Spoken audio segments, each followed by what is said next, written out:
I never really thought about what the meaning of sustainability and the importance of it until now. Growing up in my house, we never really talked about what it meant or even what it was. We aren't the most helpful at being sustainable, but at the same time, we do make some contribution to it. Throughout my life, I have always been taught to recycle. That is one of the number one factors that we do. Another one is compost.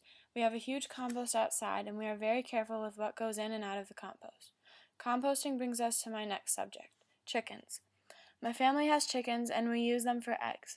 Recently, 3 out of my 4 chickens have died, but we still use the other chickens' eggs as much as we can. A lot of the compost that we don't just put outside goes in our chicken pen for the chickens to eat. Another huge factor in my life is my family's garden. We grow a lot of our own food, or at least we try to, and we have plants almost everywhere around our house. Another thing we have is a clothesline. We try and use our clothesline as much as we can in order to save all the electricity the dryer uses. I live in Waitsfield Village, and I am very close to everything, so instead of driving places near me, I just walk. My friends and I walk almost every time when we're at my house. Also, because I have access to stores near me, instead of buying bottled drinks at the store, I just go home and use whatever I have in my own fridge.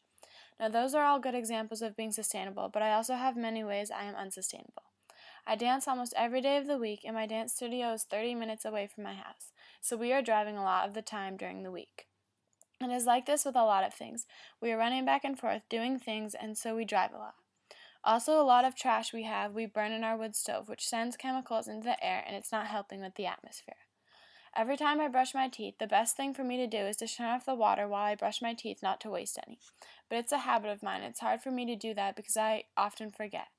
I know, though, that I can change that easily. Another thing is all the electronics I use in my life. I'm just like every other teenager. I have a computer, a cell phone, and other electronic appliances, and they all need to be plugged in a lot. So that uses electricity. When you grow up in a lifestyle that the main focus isn't sustainability, or you don't know a whole lot about it, then it is hard for you to change the way you live in order to be sustainable. But it can also change motivation about the subject. Learning about this and being in this class has helped me realize how important it is and what I can do to help, and it motivates me to work on it. But at the same time, it can be challenging because you think that even doing something little won't affect anything, but that's not the case. Even if you change one thing you do, you can help out a great deal. Obviously, the way I live is how I have always lived, so I'm used to it, and it's weird for me to change my lifestyle. Some things that make it hard to be unsustainable can be things like knowing that every time you buy a bottled water, what you are doing to the planet.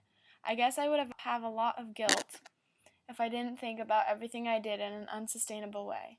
All of these goals may seem hard to accomplish, but I know that if I put my mind to it, then I can succeed and change the world.